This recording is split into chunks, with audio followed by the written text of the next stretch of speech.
warahmatullahi wabarakatuh. Perkenalkan, kami dari kelompok 1 ingin mempresentasikan bisnis plan kewirausahaan kami yang berjudul Mainan Edukasi Anak.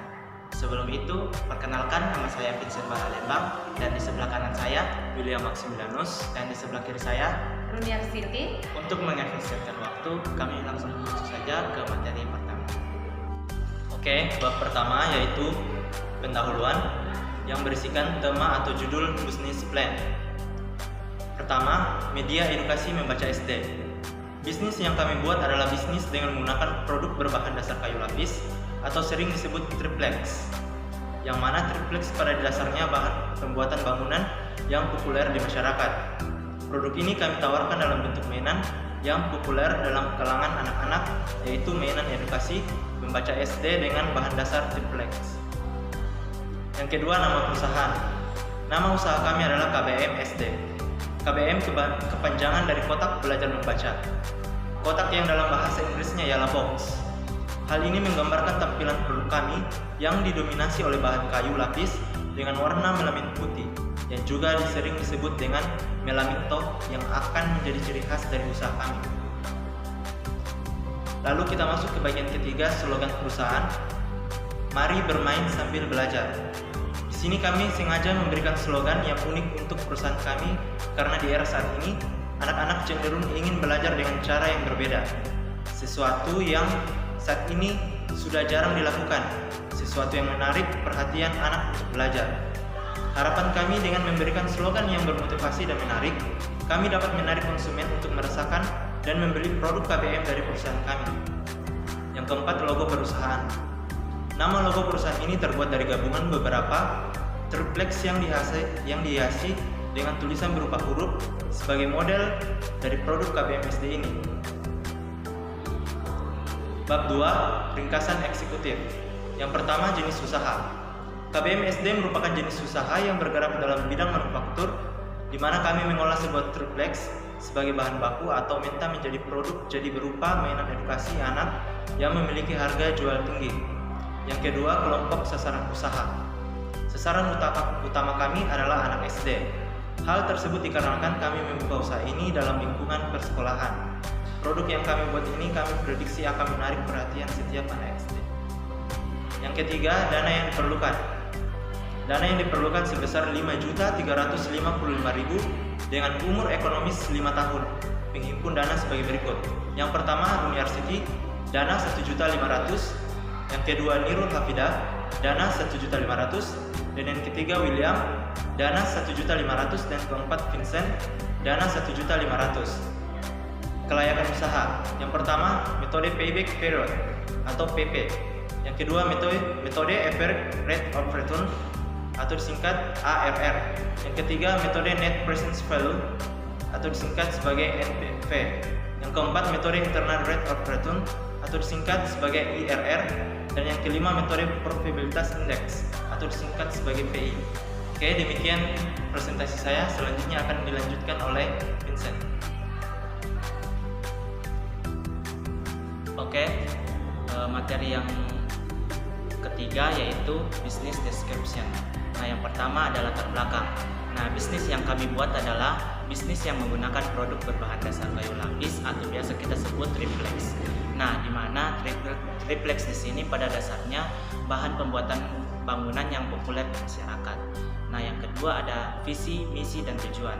Nah, visinya di sini menjadikan perusahaan terbaik yang dapat mengolah mainan edukasi dengan unik dan menarik agar pembeli tertarik. Nah, yang kedua ada visi. Visi yang pertama ada mengolah kayu sehingga bisa terbuat mainan edukasi. Nah, yang kedua memproduksi mainan edukasi yang jarang terpikirkan oleh orang lain. Nah, yang ketiga yaitu menampilkan produksi dengan menarik dan cantik. Dan yang keempat, membuat suatu olahan yang awalnya biasa menjadi nilai jual yang tinggi. Nah, yang ketiga ada tujuan. Nah, tujuan di sini yaitu untuk membuat sebuah produk yang inovatif dan berdaya guna tinggi dalam menunjang proses pembelajaran dalam bidang membaca. Nah, bagian C-nya yaitu analisis pesaing dan peluang. Pertama, pesaing pasar. Nah, banyak sekali pesaing yang menampilkan produk sejenis dengan tampilan-tampilan yang menarik. Yang kedua, peluang pasar. Nah, produk ini memiliki peluang bisnis yang cukup menjanjikan. Mengapa demikian? Karena produk yang kami buat ini merupakan jenis produk yang sangat populer di kalangan guru-guru. Selain itu, produk yang kami buat ini menggunakan bahan kayu sebagai bahan utamanya dan membuat produk kami berbeda dengan produk-produk yang lain. Nah, bukan hanya itu saja, produk kami juga memiliki banyak manfaat. Nah, hal ini memiliki nilai tambahan bagi produk kami. Nah, bab 4 yaitu manajemen dan organisasi. Nah, yang pertama ada kebijakan sumber daya manusia. Nah, pegawai yang bekerja di usaha ini harus memiliki semangat yang tinggi, bekerja keras dan disiplin. Selain itu, karyawan juga harus berpenampilan menarik dan memiliki skill. Mengenai peraturan seperti keterlambatan bekerja, ketidakdisiplinan dalam bekerja, dan kecurangan sebagai kebohongan, kami memiliki beberapa sanksi seperti peringatan, pemotongan gaji, bahkan sampai pemecatan. Nah, di mana di sini ada direktur yaitu Runi RCT, yang kedua akuntan Vincent Balalembang, yang ketiga marketing Nirur Afida, dan yang keempat developer yaitu William Maximilianus. Yang kedua B, tugas pokok.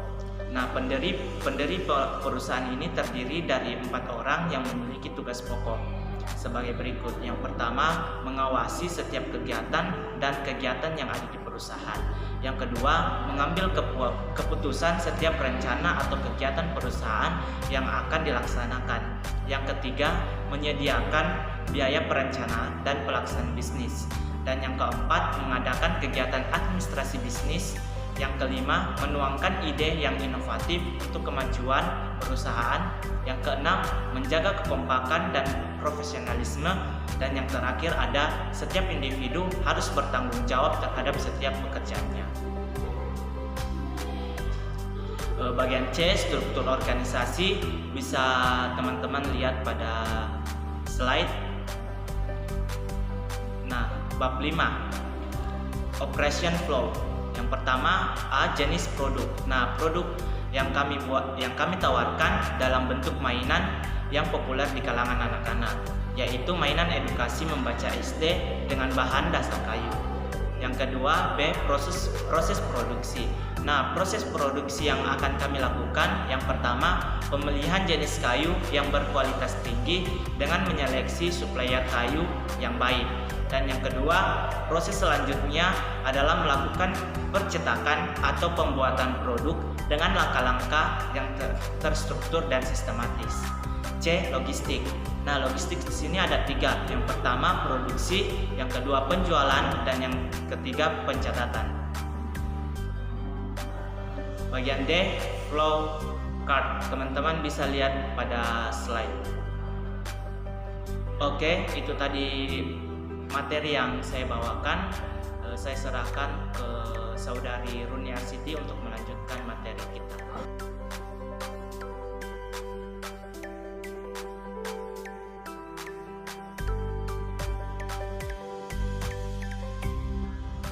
Baik, saya akan melanjutkan materi dari saudara Vincent Balalembang. Selanjutnya di bagian bab 6, yaitu marketing dan sales strategi. Yang pertama adalah strategi. Strategi dibagi menjadi 2 bagian, yaitu demografi dan perilaku. Selanjutnya demografi dibagi kembali menjadi 3 bagian, yaitu yang pertama umur. Dalam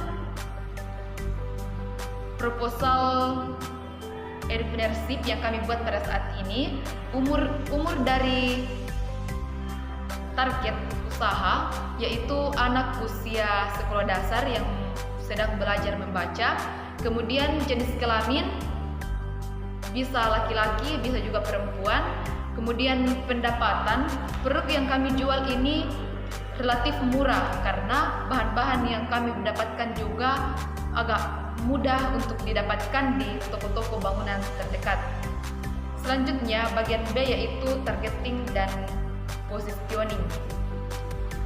target dalam penelitian kami ini yaitu anak SD sekolah dasar.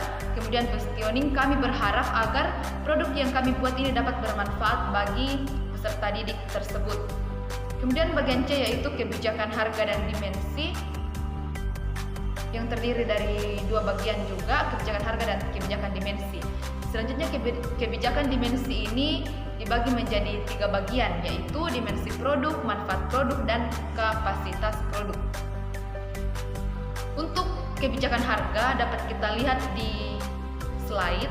Di sini sudah dijelaskan beberapa harga bahan dan peralatan yang kami butuhkan selama 1 bulan.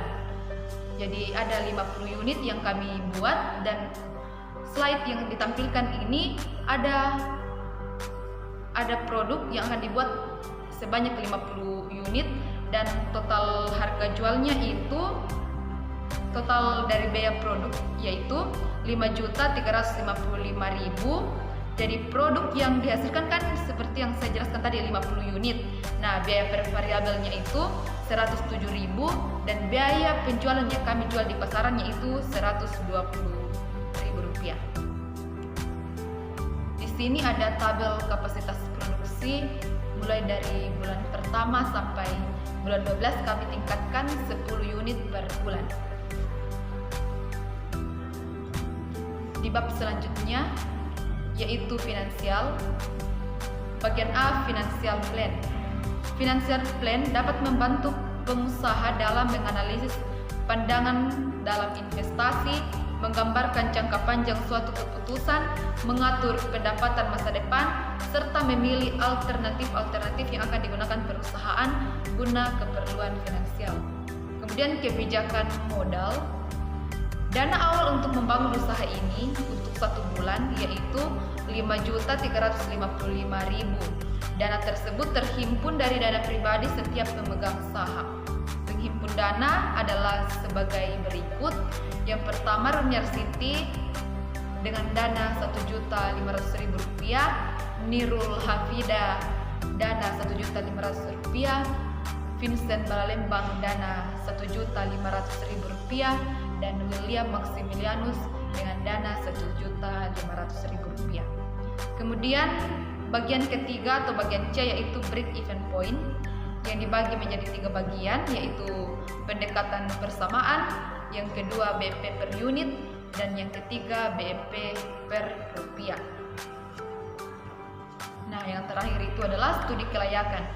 Hasil studi kelayakan usaha pada prinsipnya digunakan antara lain untuk yang pertama adalah merintis usaha baru, misalnya toko, pabrik, dan lain sebagainya. Yang kedua, mengembangkan usaha yang ada seperti membuka cabang usaha baru atau menambah kapasitas gudang. Dan yang ketiga, memilih jenis usaha yang lebih menguntungkan di antara usaha yang dijalankan. Nah, sekian materi dari saya. Terima kasih. Wassalamualaikum warahmatullahi wabarakatuh.